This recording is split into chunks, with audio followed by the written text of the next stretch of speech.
Welcome to the Locksportscast, your weekly source for Locksport news. This is episode 122, recorded October 17th, 2022. I'm your host, Charles Grant. In this week's episode, is ASSA selling or acquiring? Stolen locksmith van recovered. Postal holdup leads to car theft ring bust. First public pick of the Kromer Protector. Sparrows Facepalm. The Lockpicker 1969 is doing interviews. LockMasters Combi Plus Safe Lock Manipulator. Other products, events, meetups, sales, giveaways, and more.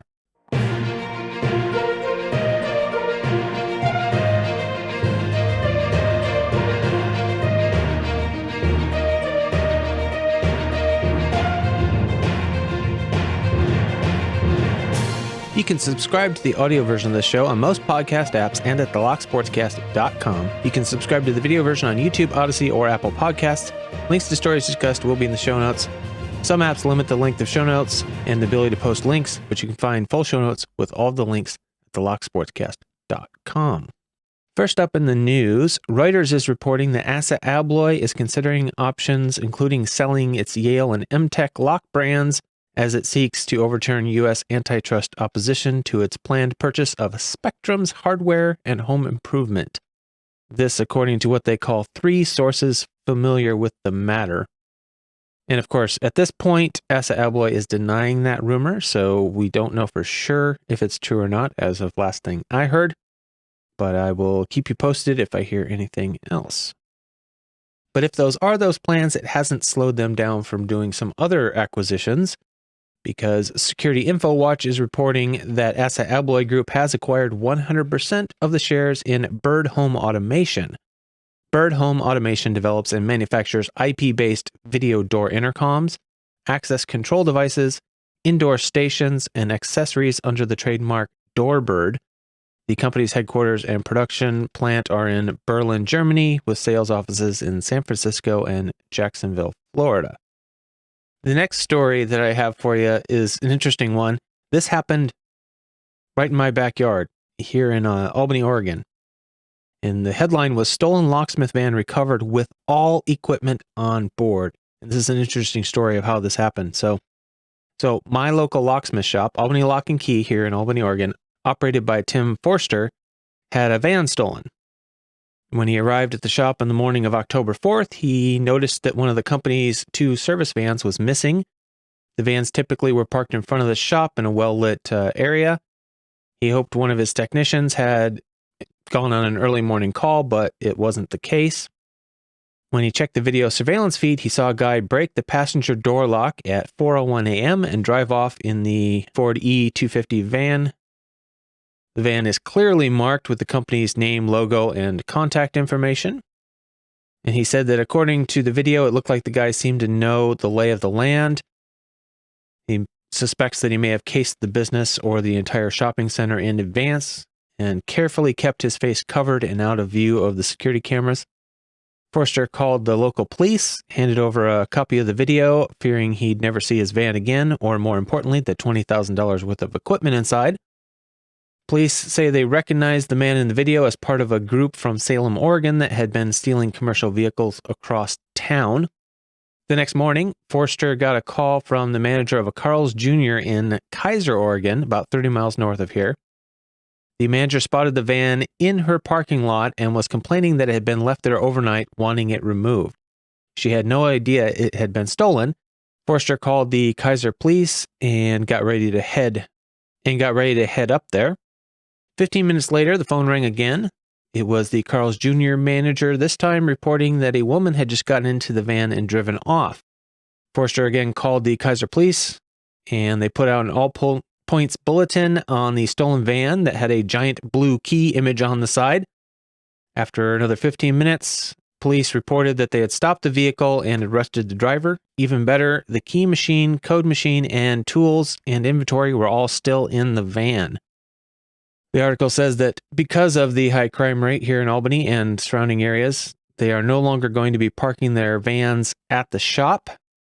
Forster and another employee will now take them home with them at night. Forster said that he has decided it's time to retire the van, nicknamed the Beast, which has served for many years and 279,000 miles.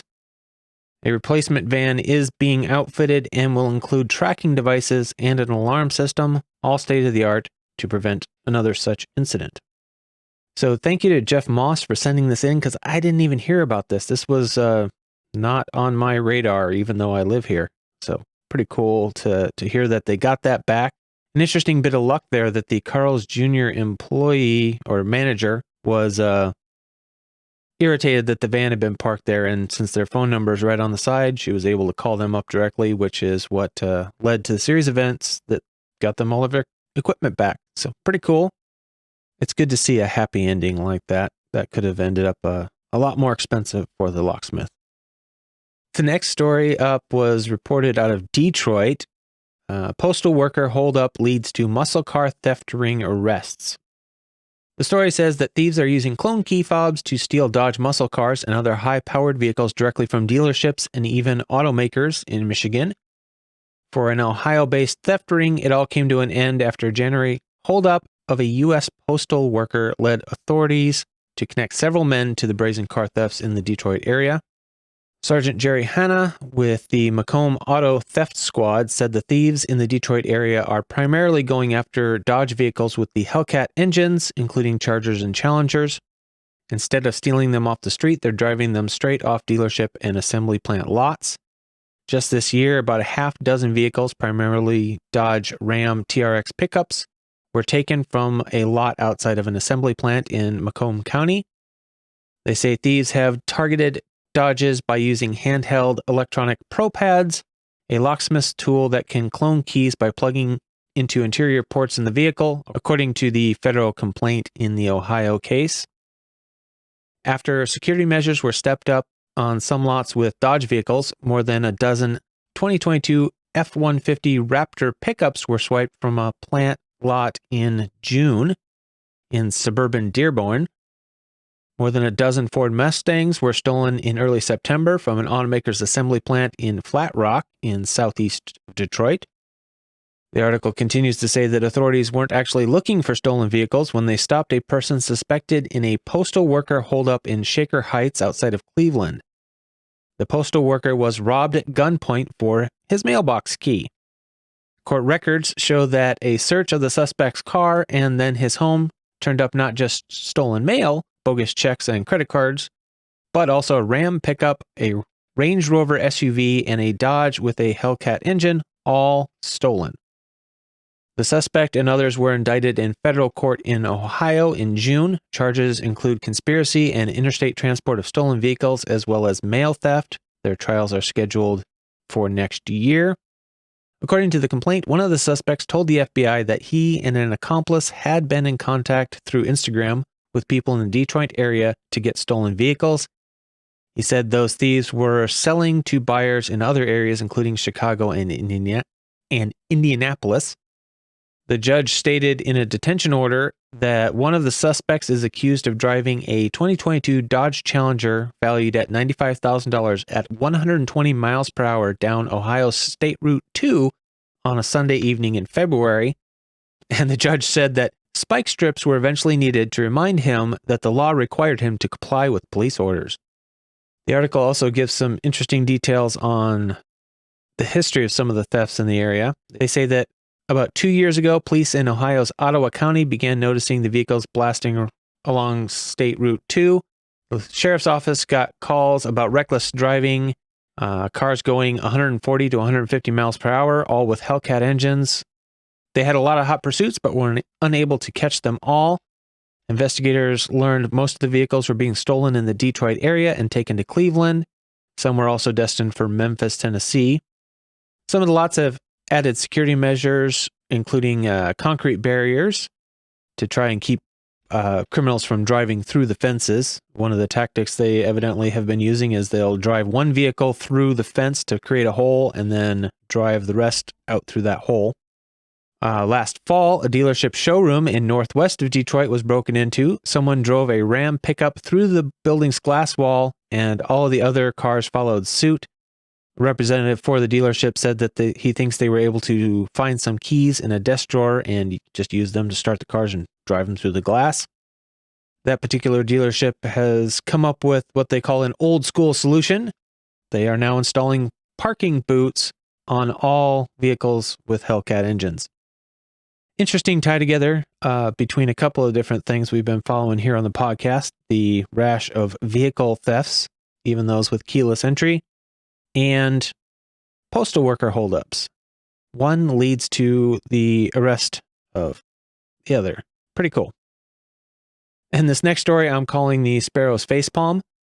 Sparrows sent out an email to their customers with accounts saying that since they now have a new store platform, some customers seem to be having difficulty gaining access to their accounts on the new platform. And they have a link in the email to follow to go activate your account on the new store. Why would you do that? Why would you encourage people to click a link in an email to access their account? I see this way too often, and Sparrows should know better. Just tell them to go to the store at sparrowslockpicks.com and put a link there. This is encouraging people to do things they shouldn't. Don't click links in emails, especially if it's to activate your account or change your password, unless you specifically said, I want a password reset. Do not click that link. And don't send out emails like this to your customers. Just don't do it. Now, this seems to be a completely legit email, as far as I can tell, but if you received one, I would suggest that don't get it in the habit. Do not click that link. Just go to the Sparrows website directly and try to access your account there. Don't click their email links. Don't encourage this bad behavior. Sparrows should know better. Moving on to community news, we have what appears to be the first public pick of the Kromer Protector. This was done by West Lockpicking on YouTube. The description says that this is the first video on YouTube of this lock being picked. It does say that there is one cut in the video because of accidentally revealing his face, but that the full unedited raw video has been shared with others in the community to verify the pick. But the edit's at the end during the reassembly section anyway, so it doesn't invalidate the pick in any way. He picked it and disassembled it without edit. The description says that the tools used are a piece of custom tubing, adhesive, 3 bent wires in the shape of a standard lever pick and 2 deep hooks, and a 2mm rod. Goes on to explain that there are several different styles of these locks with different wafer counts, and some with false gates and tapered edges. This one has tapered edges and false gates, but a few less wafers than some models, but most of the models with more wafers don't have the other security features. So anyway, thinks his method here should work on them all. So very cool. Congratulations to you on that first pick. West Lockpicking, or I believe Iona West or something like that on the Discord. Very impressive stuff. He does give a shout out and a thanks to Gravity Karma, Martin Hewitt, Rain, Retep, D&D, Mick, and Zfiend for the discussion and encouragement. Always good to see that acknowledgement on there. Again, congratulations. That is very, very impressive, and you should be very proud. Also, congratulations to Albert Lebel, who announced on Twitter this week that he has reached 20,000 hours of watch time on his YouTube channel. Seeing quite a bit of success over there. Congratulations. And moving on to videos. This one has been brought up by multiple people who all seem to really like this, and I'm going to plug it here too. I haven't actually had time to watch these yet, but people really seem to be enjoying them. So the Lockpicker 1969 has started an interview series. As of this recording, I believe there are 3 interviews already completed. I also received a note from the Lockpicker 1969 himself about the series, and he says that the goal is to interview everyday lockpickers, lockpick makers, and hopefully locksmiths as well. I figured it would be an interesting way to allow the community to learn about one another, and I am inviting anyone who would be interested in introducing themselves to be interviewed by me and presented in the series. And like I said, these become highly recommended by others in the community. So you should definitely go check this out. I will have a link to the playlist of them in the show notes. That way you can go right over there and find all of them, the current ones that are out, and any new ones that he might put up between now and the time you hear this episode. And SE Lock and Key is at it again. Those of you who remember the Leashy Cowboy music video, this time we have Locksmith Paradise official music video. The description simply says, "What you didn't know you needed until you did, R.I.P. Coolio." And very, very entertaining. Always funny and creative as usual. And I have no doubt that I'm going to have to try and figure out how to play a clip of this at the Locky Awards for Funniest Video without a copyright strike or takedown during the stream. So, but definitely should go check it out. It is a good video. And another video that will probably make it into Locky Awards, I have no doubt. Abloy Protec2 picked with off-the-shelf picks. So Rainder picked an Abloy Protec2 with a combination of standard tension wrenches, picks, and dimple picks. No DD pick. No specialized tools. The amount of work he had to put into actually accomplishing this pick, all the fine control of just impressive. Very, very impressive. You really should go check it out. And I received a note from Chris Capoon last week, but I didn't get an episode up last week. But he did a couple of videos on reviewing the Hayashi Abus DD tool that I believe he procured from Lockpick Mall.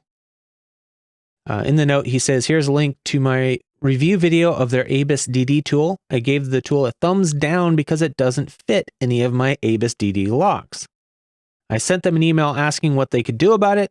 They wanted pictures of it not fitting, and I sent them some. I also included a link to my thumbs down video. Their response was the factory said the pick tip was a little big and I should file it down to fit. They also said they would refund $5 and I would delete the review video. I asked them when I could expect the $5 and they sent an email saying when I deleted my review video, they would send it." So basically, you can have a refund as long as you don't actually tell people that our stuff doesn't work. This place is not impressing me at all. He continues, "Unbelievable. I posted their response in this video with another link. I will have links to both of these videos in the show notes, by the way. He says, I know you have a very busy week this week. When you have time, could you share this on the Sportscast? I think you may remember that they are the same company that were selling their knockoff picks sets using the big company's pick kit names to describe their knockoff versions. Sorry this is so long, but I think viewers need to know how this company operates, and I 100% agree. Right now, I'm going to say there's really no reason why you should go to lockpickmall.com for anything. They're trying to deceive people into buying their substandard knockoffs by using copies of other people's picks with names that imply that they are the genuine article. They are sending out products to people to review, but only if they give positive reviews. They seem to want to discourage negative reviews in an unethical fashion here. So in this case, it appears Chris paid for his product and they won't even give him a refund until he pulls the bad review down. That's just completely unethical. Another video I'm going to recommend you check out is by HKS Systems Lock and Safe. They put out a video showing the LockMasters Combi Plus safe manipulator. He does a demonstration here with the device hooked up to a safe, shows how it works, and it's really impressive. This is a very impressive piece of kit. It's very expensive too, but it is very impressive. Anyway, this video is called Part 1, and it looks like there will be more about that particular system coming out from his channel here in the future. So go check it out and subscribe if you want to see any more about that particular system. most of us can't afford and will never have access to one of those. So this is probably the only way you're going to get to see how it works. But one thing you can afford is to head over to Alexander Mundy's channel and check out his video, Safe Combination Lock Manipulation, How to Read a Vernier Scale. It's a quick video showing how to use and read a Vernier scale for as an aid in safe lock manipulation, including a link to a website where you can go to create the scale and print it out. I thought that was a really interesting and clever way to go about it. I hadn't actually seen anybody do it that way before. Go over and check that out. Simple, cheap, and effective. Moving on to products. Looks like Hazardous Manufacturing has some new pinning trays they call the Stash pinning trays. They offer both a slotted and disc lock versions in real wood. The slotted version description reads, with 9 slots for pins, a plug pocket, and an expansive tray for miscellaneous small bits, our Stash trays excel at pin tumbler locks, measuring approximately 7.5 inches by 5.5 inches, and are made from premium solid domestic and exotic woods. The disc version is similar, but says with 28 stepped disc pockets, a plug pocket, and an expansive tray for miscellaneous small bits, our Stash trays excel at disc detainer and pin tumbler locks. This one measuring 8 inches by 5.5 inches, also made from solid woods. Pretty nice looking trays, I gotta say. Very, very nice quality looking pinning trays. And someone else who makes some very nice looking and quality products, Rat Yoke, announced on Twitter earlier that he is now taking custom orders again, and that the rings are now available to order. There are currently 4 designs. All are solid sterling silver. There are different options, 2 models with keyways. You have an option of straight keyway or one turned about 45 degrees in a picked position. Says that the keyway in the picture he posted is a Corbin keyway, but there's no particular reason why he chose that other than it looks good. If there's a special keyway that you want and you can send him some very clear black and white catalog type illustration of the keyway, he can probably make it. Rings range, it looks like, between $100 and $120 each currently, with shipping in the US of $9 and international $20 to $30. Accepts payment through PayPal, and the orders take 2 to 3 weeks to ship. Really cool stuff. Go check that out. Moving on to events and meetups. Much of the same as before, but I do have some new details on the Locktoberfest one, so stay tuned for that here. First up in roughly chronological order, we have Yankee Security Convention, which is taking place, it looks like, October 19th through the 23rd in Springfield, Massachusetts. They have a trade show and classes, including basic locksmithing, electronics, access control, safes, automotive locksmithing, and more. Let's see, DEF CON DC 207 is October 20th in John Mitchell Center, Gorham, Maine. And they have stuff, they have locks picking and safe cracking stuff happening there, so be sure to check that out.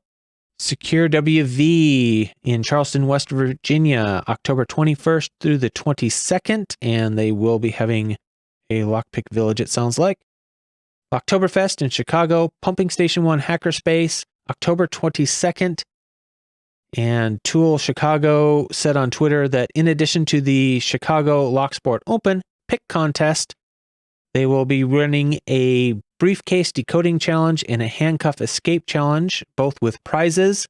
They say they will have tools for people to use, but not for sale. Possession of picks, but not bump keys, is okay in Illinois, absent intent to commit a burglary, but transfer is not. It is illegal to transfer, so they can't sell them to you at the show, but they can let you borrow some if you don't have your own when you go check out the Lockpicking Village. St. Con 2022, Provo, Utah, October 25th through the 28th. A lot of stuff happening this month. It's a busy month for Locksport and security conventions. and there always be some good locksport and physical security stuff going on there. They have keynotes by Dmac Olaf, Stephanie Snow Crothers, and Jason E. Street this year. So check that out if you're going to be in the area. B-Sides Charleston in Charleston, South Carolina, November 19th. Pacific Hackers Conference 2022, November 18th and 19th. The Hacker Dojo in Mountain View, California.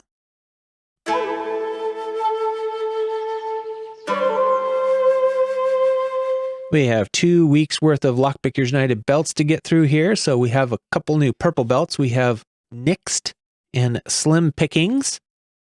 New brown belt, the Lock Jock. A new red belt, Lock Fumbler. Congratulations to all of you. Very well done. And then we have one new black belt to announce. B1 earned black belt on October 9th.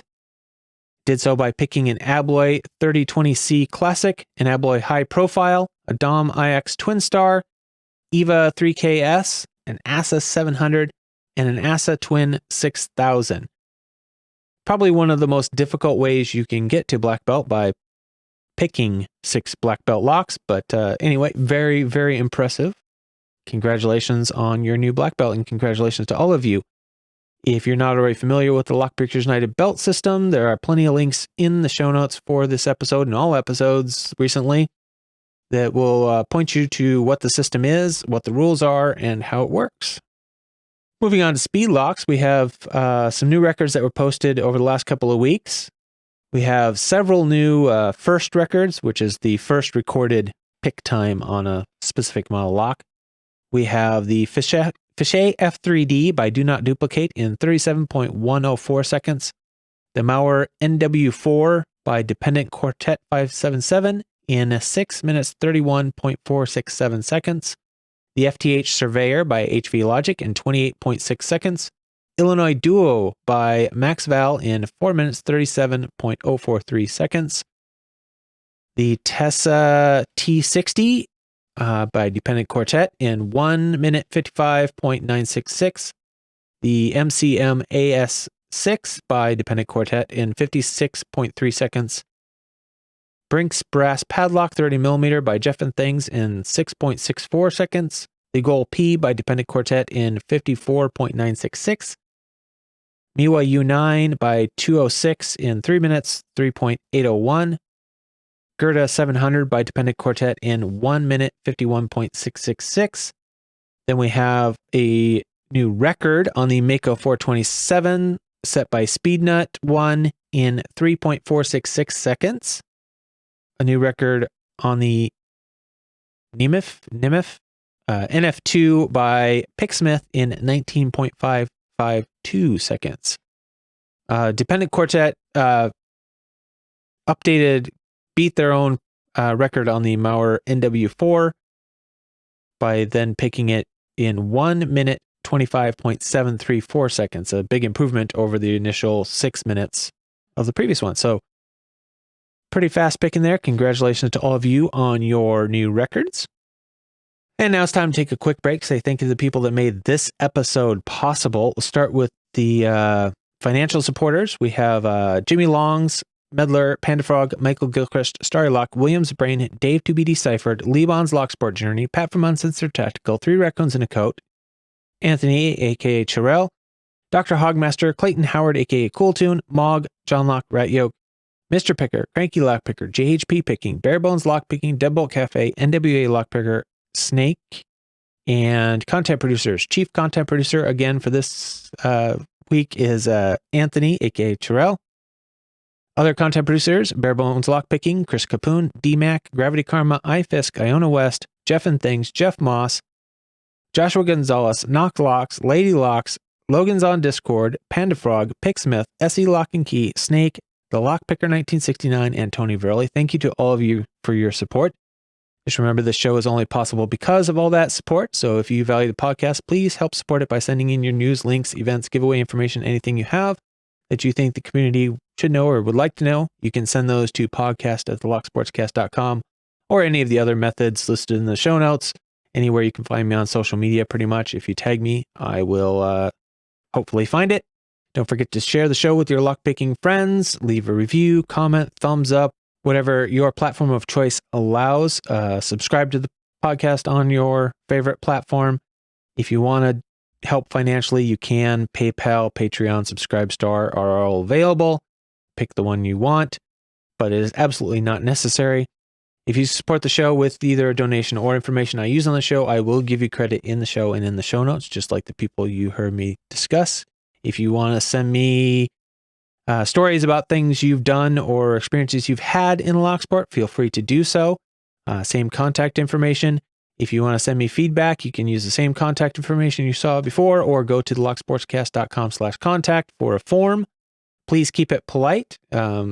Criticism is accepted as long as it's polite. If you want it to be public, that can happen. Just be sure to keep it reasonable length, polite, work, family safe, no politics, and not just drama. Because I'm playing catch up on all of the news, there's going to be no criminal stories this week other than what you saw at the beginning of the episode here.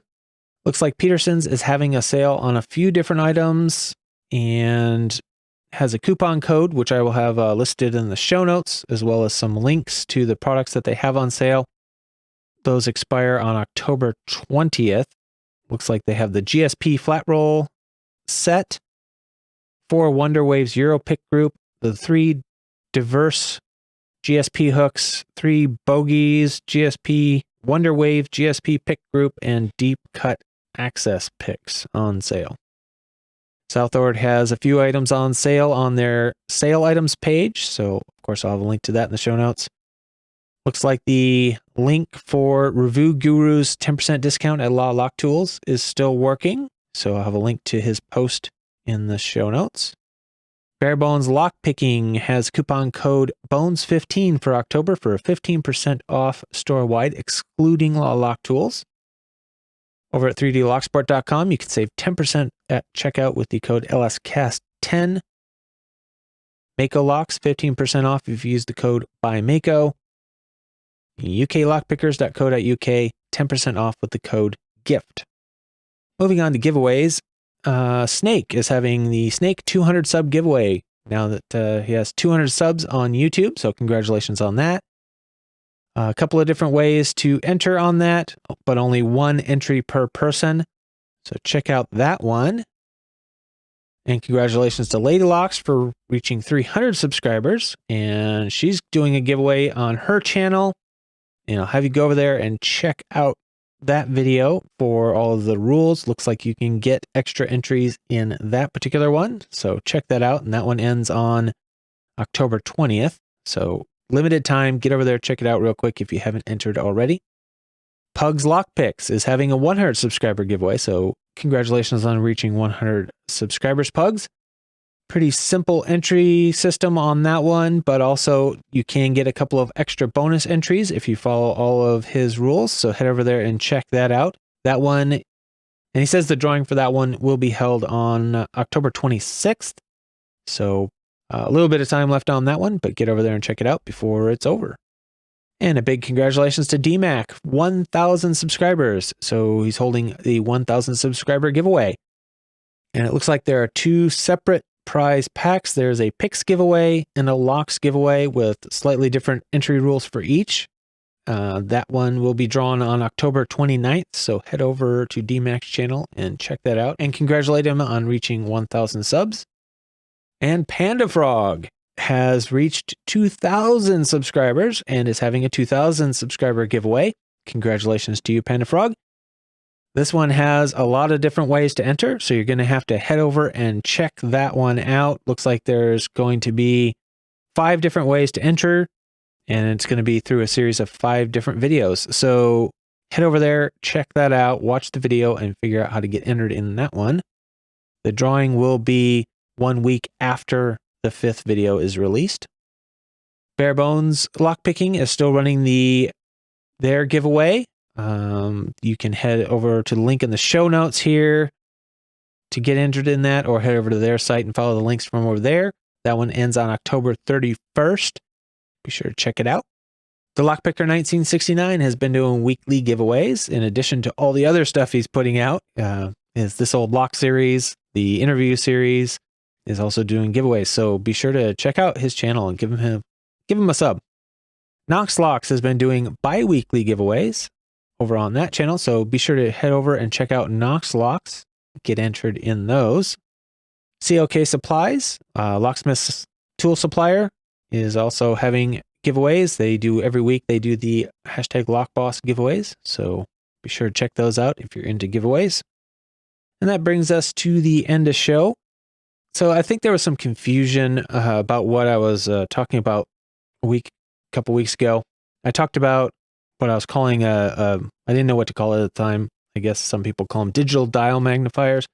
It's nothing more than an encoder physically connected to the dial. I'm not doing anything fancy, nothing that hasn't been done before. What I'm offering to turn over into open source is a set of plans and code and stuff for how to do this yourself. I've made a prototype. I'm working on finding the right coupling hardware that I like that works really well without any kind of binding or problems with misalignment if you don't get things centered up perfectly. But it's just simply an encoder physically coupled to the dial. What it does is it allows you to have a display that gives you very accurate information about where the dial is down to 1/40th of a digit. So you can very accurately tell where the safe dial is. For those of us who have a hard time reading, if you don't want to use the Vernier scale, if you don't want to do something like that, if you don't have a big magnifying glass to put in front of the dial, which still won't get you this kind of accuracy. Like I said, 1/40th of a number is how accurate this will be. I've tested it many times. It works very, very well. My plan is to have a write-up of how to do it, any soldering that's required to connect the microcontroller to the encoder.